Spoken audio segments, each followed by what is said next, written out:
that the college is an old one. It came about at the turn of the century. But little did we know that it had such great traditions and how it actually started. I must, at the very outset, that's why, profusely thank both the authors here for writing such a book, which of course has come 50 years late. In 1974, I think Dr. Bharatram on the Founders' Day said that a book should be written.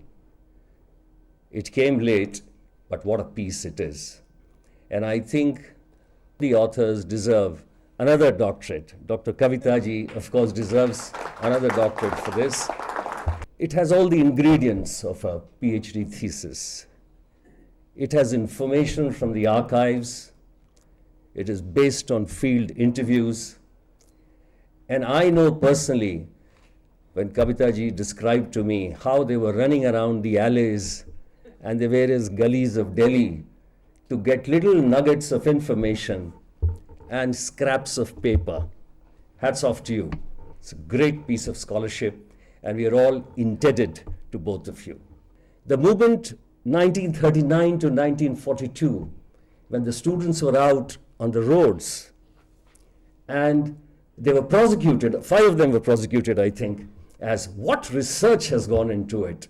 Hats off to the trio of Sen, Bhattacharya and Tadani, who made this college the temple of learning in the 20th century. I think this publication brings out how Hindu College, which had the privilege of a visit by Mahatma Gandhi in 1930, an institution which is and has always been anchored in values of nationalism, an institution whose own history is synonymous with our own national movement. But what is most important is the value system that an institution believes in. It's an excellent publication, and let me also say that this fills a very major void in our knowledge of the institution, and I'm sure this will encourage others who may be sitting on photographs and other this thing to come forward so that we can really have an entire library full. The book is extremely well researched, painstakingly documented, and it discloses some information which was not in the public domain as such. That the college was established by a local businessman as a counter to the mission college is a fact which was known, but now it's documented, and how all the Rai Bahadurs, as they were saying, contributed with money, with all their, for instance, the incident which has been disclosed that the college was being sought to be disaffiliated in 1910 because it did not have any building, and then one of the Rai Bahadurs came forward and sold his own building. You know, his own Haveli was sold so that the college would have a building of its own. That's a great story, you know. That shows this inner zeal of the people, the motivation level which was there. In those days, colleges and institutions were not set up just for profit or for money. There was no money in those days. It was only the inner zeal or the motto. That's what led to the motto of all colleges and institutions. And that is why the book has been titled, I think, the People's Moment. Because this was the zeal of the founder. And if the zeal of the founder or the motivation of the founder is understood and the next generation carries it forward, I think this will be a great contribution which the book would have made. It's a fascinating book. And you know, it becomes much more fascinating for someone like me for various reasons. And I wish to congratulate Kavita and Bobby Mathur for a magnificent job. The future of India lies with the undergraduates. These are those minds, malleable, that need to be molded. An institution like Hindu College has played a stellar role, and it will play a stellar role in the future as well. And for me personally to be present here today, not just in my capacity as Vice Chancellor, but even in my capacity as a former student of this university, is an extremely enriching moment. The book informs me greatly.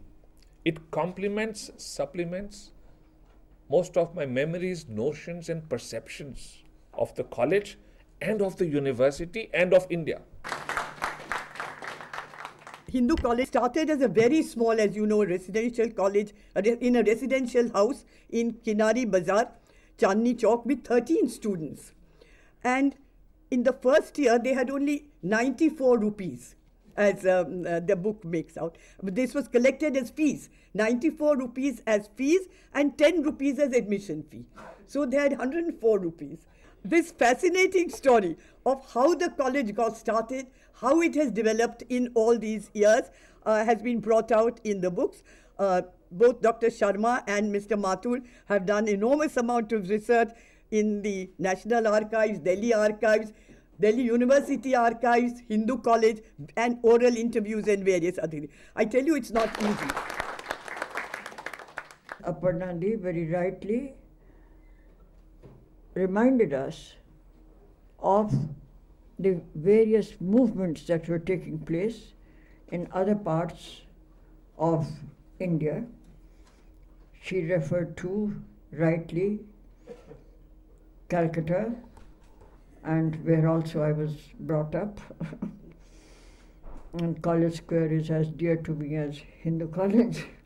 The book is squarely placed in Delhi, in Kinari Bazaar, in all this, but the nature of the content of the book with the readers and those who are going to read this must also perhaps be aware of this generic all India background. That's the only point that I want to make here. And Kavita ji, this is not a criticism at all. It is only to again focus in the contextual thing that now coming to Delhi itself, and the narrative is so beautifully and so precisely, and all the panelists have spoken about this and the kind of research that has gone into it. Kudos. First class, first degree, the milegi nahi mili is for the milli jayegi. The most interesting thing about the book that I find is that it could be made into a film. It is so riveting. It begins with 1857 and this very well-known grain merchant Ramji Das who helps Bahadur Shah Zafar's army with supplies of grains and with other help, and he gets killed by the British troops precisely for working against the British. And then Ramji Das's grandson, Lala Ramji Das's grandson, Lala Krishan Das, the spirit of Ramji Das passes on to the grandson, and he actually helps in creating this institution. Seriously, we've read lots of books, lot of intellectual books, but personalized effort of individuals is something that has come out in this book, which I like very much and which I think we could identify with a lot of the people. And the achievement-oriented, shall I say, DNA of the average Hinduite, also Delhi University, was really pleasing, and over the years we've seen it's beautiful.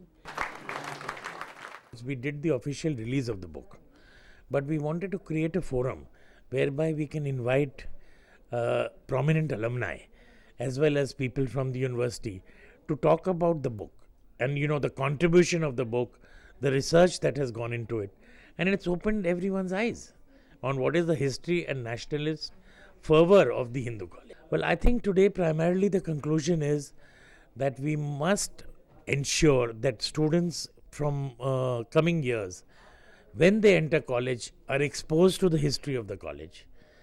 They are told what the college has done, what it has contributed, and we have to motivate all the alumni to come and help the college grow further in terms of funds and other efforts that can be put in by the alumni.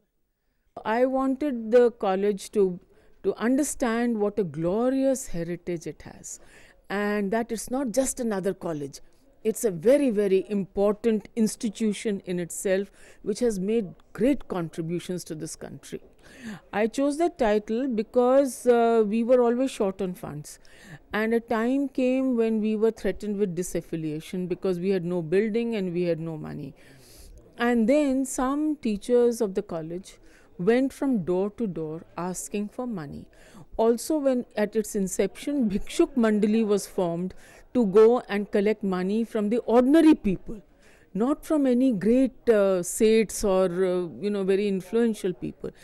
And right up to 1952, an amount worth one bale of cotton used to still come to the college accounts from the cloth merchants of many of the cloth merchants of Chandni Chowk.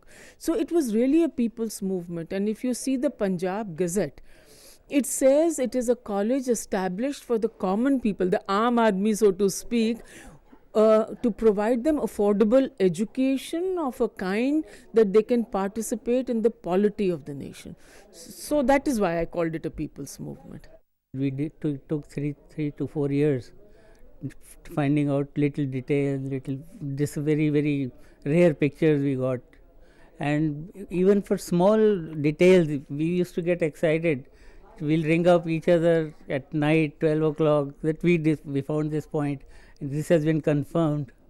And some of the pictures, we could never think of that we'll get them.